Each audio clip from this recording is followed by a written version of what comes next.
O que é que eu tenho que fazer mais para que vocês realmente vislumbrem realmente tudo que está sendo realmente trazido em nosso canal? Capítulo realmente 12 dos Anunnakis. Hoje nós vamos falar sobre os deuses do Egito. Mas para isso, para que você entenda, para que você realmente tenha realmente algo a se fazer pela sua vida, você tem que entrar nesse canal e você tem que entender realmente as histórias que estão sendo realmente administradas por aqui. E essas histórias realmente, de fato, elas dizem realmente a respeito da sua vida, a respeito de tudo o que você precisa saber para que você realmente seja liberto. Essa é a intenção do nosso canal. Então se inscreva no nosso canal, ative as notificações, dê um like realmente no nosso canal para que o nosso canal realmente cresça e para que ele possa ser um canal realmente que chegue às pessoas algo de conteúdo favorável. Essa é a nossa intenção, favorecer as pessoas realmente pelas histórias, por tudo que está sendo colocado aqui. E aqui no capítulo 12, ele é muito longo, é um capítulo muito longo. Gostaria eu de estar falando tudo, mas nós vamos minimizar, ok? Nós vamos minimizar realmente a história, falar de alguns fatos, mas não deixem de ver, não deixem de ver. Vou colocar no Facebook capítulo 12, como outros capítulos já coloquei, e vai estar também em nossas playlists também. Se vocês visitarem lá o nosso canal, se inscreverem no nosso canal, vocês vão ver que nossa playlist realmente está recheada realmente de bons fatos, ok? E o capítulo 12 realmente ele vai retratar realmente sobre política, que hoje nós vivemos uma vivência política, vai tratar também da vivência religiosa e vai tratar de outros assuntos que é bem interessante realmente, e eu peço a vocês que não percam realmente, ok? Então vamos estar começando aqui então essa nossa conversa hoje sobre o capítulo dos Anunnakis, falando sobre as tábuas sumérias, como eu tenho retratado aqui. E as tábuas sumérias realmente, elas têm muitos que nos ensinar, ok? Estava falando aqui, ó, da Terra, né? No capítulo 12, que ela foi novamente povoada. Foi povoada novamente a nossa Terra, né? Tanto por animais como por seres humanos. Como falei no capítulo 11, algumas raças realmente não se perderam no dilúvio. Eles foram salvas do dilúvio, ok? Então dessa forma se proliferou realmente a Terra a qual nós hoje vivemos. Mas os tempos, como aqui, depois que foi o tempo de Noé, vieram paz no começo, mas essa paz realmente ela não foi uma paz duradoura. Ela não durou por muito tempo, ela não perdurou realmente. E essa paz realmente ela foi distinta, ok? Então começaram-se o quê? Começaram-se as guerras. Por que realmente que começaram as guerras? E como começou as guerras? Você tem que saber o porquê e, de fato, como começou essas guerras. Essas guerras começaram realmente na época que se viviam aqui os Anunnakis pelos clãs de Marduk e Ninurta. Esses dois clãs brigavam-se na época por território, por terras, por políticas e por também a questão do trono ou do poder.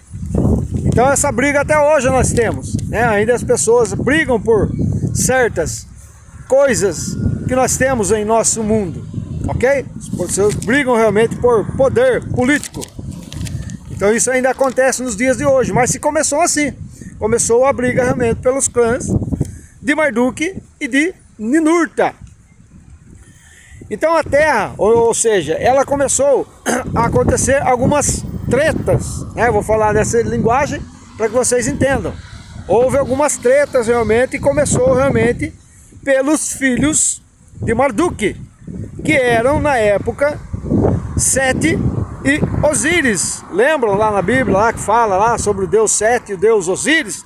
Exatamente, esses dois deuses, que são irmãos, Sete e Osíris, dois irmãos. Então a briga realmente começou realmente por ter uma ambição realmente ao poder, ao trono, ok? A presidência da república. Entendam bem. Então esses dois irmãos realmente começaram. Por quê? Porque o rei, no caso o deus Osíris, ele morava longe do pai dele, Marduk, mas Sete morava com Marduk. Então ele, por sua vez, agia de forma dizendo de que ele realmente seria o próximo sucessor de Marduk, e ele estaria no trono. Então, para que isso acontecesse, o que Sete realmente fez? Ele arquitetou realmente algo para que ele pudesse matar Osíris. E essa é a história que conta lá no capítulo 12 dos Anunnakis. Ele arquitetou realmente essa orquestra para que ele matasse Osíris. E o que ele fez? Ele organizou uma festa, e essa festa ele convidou Osíris. Osíris foi até essa festa e lá ele foi embebedado totalmente, até cair no chão, de não aguentar mais tomar o vinho fermentado da época, ok? Então o que fez Sete? Sete tirou ele de cena, colocou ele dentro de um caixão, lacrou esse caixão, e esse caixão ele jogou no mar, para que Osíris morresse. E de fato aconteceu, Osíris morreu afogado dentro desse caixão, ok? E dessa forma, pronto, agora ele estava livre, o caminho estava livre para Sete. Então, sucessivamente ele seria o sucessor de Marduk. E assim a história diz que ele alegou. Mas tem um porém. No capítulo 12 também, ele fala a respeito da biografia, tanto de um como o outro, tanto de Sete como de Osíris. Lá ele vai contar toda a biografia, por isso que vocês têm que ir lá, tem que converter esse realmente capítulo 12 na melhor forma na sua vida, porque a sua vida realmente tem muito que a ver com aquilo que lá está. Como eu falei, é o início de tudo, né? Da nossa história, é o início dos contos realmente que envolvem as nossas vidas, ok? Então é legal, é bacana lá se vocês forem lá e dar realmente veracidade para essa história. Verifique realmente essa história, porque essa história é uma história muito bacana. Ok? E vai realmente fortalecer realmente a vocês. E vocês vão ter uma percepção maior. Lembra que eu falei? Que vocês têm que analisar, pensar. Então, pensem, analisem e tomem realmente proveito disso aí tudo. Ok? Então, como eu falei, Sete matou Osíris. Seu pai Marduk, que era conhecido também, ou seria conhecido mais tarde como o deus Ra. Não é Ra não, é o deus Ra, que também a Bíblia fala, relata sobre esse deus, que é o deus Ra. Então a gente não entende como se nasceram os deuses antigos. Então foi dessa forma que se nasceram na Bíblia os deuses antigos, através dos deuses Anunnakis, ok? Então eles foram venerados na época. Então o que acontece? Marduk era pai, como eu falei, de Osíris. E quando realmente Osíris morreu, ele ficou sabendo realmente, e ele próprio achou o corpo de Osíris no mar. O que ele fez? Ele, segundo a história, rasgou as suas vestes e catou um punhado de cinza e jogou sobre sua cabeça. Então foi aí que realmente nasceu-se realmente essa crença, que até hoje lá onde pregam realmente essa crença, eles praticam, ok? Então foi daí que nasceu. Lembra de Jacó? Jacó, quando descobriu que o seu filho tinha sido engolido por um animal, por um bicho feroz, que morreu. Pois é, de fato, Jacó fez a mesma coisa, rasgou as suas vestes. Josué fez a mesma coisa, rasgaram suas vestes e jogaram cinza sobre suas cabeças. Então é daí que surge o mito realmente, ou realmente o feito, né, a qual muitos hoje fazem realmente dessa forma, porque seguiram ou tiveram esse segmento nas suas vidas, desses deuses até hoje, ok? Então isso aconteceu na Bíblia, aconteceu por isso, porque como eu falei, a Bíblia ela é um conto mitológico e a Bíblia é cópia da cópia da cópia da cópia das tábuas sumérias, ok? Entendam isso, interessante isso. Só que, como eu falei, Sete estava achando que ele estava no poder. Falou, agora eu matei meu irmão. Ó, legal, agora eu vou ser o próximo sucessor do trono. Beleza, bacana. Só que ele não esperava uma coisa. A esposa de Osíris, planteando o seu falecimento, ela teve uma ideia. Opa, antes de lacrarem o caixão, ou de ele ir para a cova, ou ir para mundo dos mortos, né, como eles falavam na época, o que ela fez? Ela tirou o sêmen e colocou em sua barriga e ali gerou um filho. E ela foi até Sete, até o povo da época, reuniu todo mundo e ela deu a notícia de que ela realmente estava grávida e o herdeiro realmente de Osíris, que era para ser Osíris, mas Osíris foi morto, ficou agora sendo o seu filho que estava na sua barriga, que por sua vez lhe deu o nome de Horus, o deus Horus, que a Bíblia também fala sobre o deus Horus. A história egípcia, né? Ela fala. Então, como eu falei aqui, nós estamos falando dos deuses egípcios, e a história egípcia ela conta dessa forma.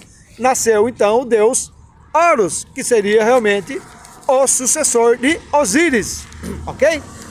E com isso, ela teve que sair realmente, fugir realmente, para que ela não morresse também junto com seu filho, porque Sete provavelmente mataria ela e seu filho, como fez com o irmão Osíris, ok? Mas ela fugiu, foi para um lugar distante, se escondeu realmente de Sete, e nós temos também essa história realmente na Bíblia, né, que foi relatada que Jesus Cristo realmente ele teve que fugir com seu pai José, Maria, né, para um longo, né, período. Por quê? Porque o rei Herodes, acho que era Herodes da época, queria matar, né, todas as crianças, as criancinhas, ok? Olha como é que é interessante, né? Tem um paralelo aí com a história aí, beleza? Então ela teve que fugir. Da mesma forma, a sua mulher Sartanite, que era a mulher de Osíris, teve que fugir também para que o bebê dela não fosse morto e para que ela também não fosse morta por Sete. Então ela ficou um longo período também afastada. Com isso, Horus cresceu, teve uma estatura realmente elevada e com o tempo o que ele fez? Ele foi desafiar realmente Sete. A história lá, vocês vão ver realmente essa história, é linda a história. Desafiou Sete e tem muito mais na história, mas não vou contar aqui.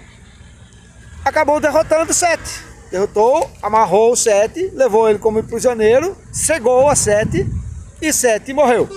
Essa é a história, ok? Então ficou-se realmente o deus Horus como sucessor realmente de seu pai. Ele vingou o seu pai, ok? Então, essa história remete realmente à nossa história de hoje. Mas tem também a continuação, que vocês vão entender mais pra frente. Nós vamos estar contando aqui. Porque como eu falei, o capítulo dos Anunnakis, eles são diversos capítulos. E vocês têm que estar acompanhando. Vocês têm que estar aí, vendo capítulo por capítulo, para que vocês entendam a sua história. A história de vida que vocês têm. Para que vocês não vivam aprisionados realmente com essas histórias bíblicas. A história bíblica conta realmente uma história de um Deus que aprisiona as pessoas. E as pessoas se aprisionam por quê? Porque tem medo desse Deus. Porque esse Deus realmente assusta, ele é assustador. Porque ele ameaça as pessoas realmente que não adoram a ele, né? Mas esse Deus da Bíblia não existe. E é esse o ponto que nós queremos chegar. Esse Deus é um Deus mitológico, é um Deus que de fato não tem realmente relevância na vida das pessoas. E as pessoas não temem a ele. Muito pelo contrário, as pessoas temem, têm medo dele. Tem medo dele. Não é temor que as pessoas têm, é medo, ok? Então nós temos aqui realmente com o nosso canal para desmistificar isso, para que as pessoas tenham medo, né? Na verdade, o que acontece? As pessoas, às vezes, têm pessoas que têm medo de certo assunto, por exemplo, medo de barata, medo de aranha, medo de cobra. Então elas precisam de um psicólogo, né? Para tirar esse medo dela, né? Às vezes tem medo de escuro, então ela precisa de um doutor realmente. E por isso nós estamos aqui. Nós somos realmente aqui, ou nós estamos fazendo o papel de psicólogo da sua vida. Para que vocês realmente não tenham medo realmente do diabo, por exemplo, que também não existe. Não tenham medo, por exemplo, do inferno, que também não existe. E outras coisas mais realmente que o nosso canal vai estar colocando aqui para que vocês tomem ciência realmente de que vocês são absolutamente livres. E é essa liberdade que o nosso canal quer trazer para vocês, ok?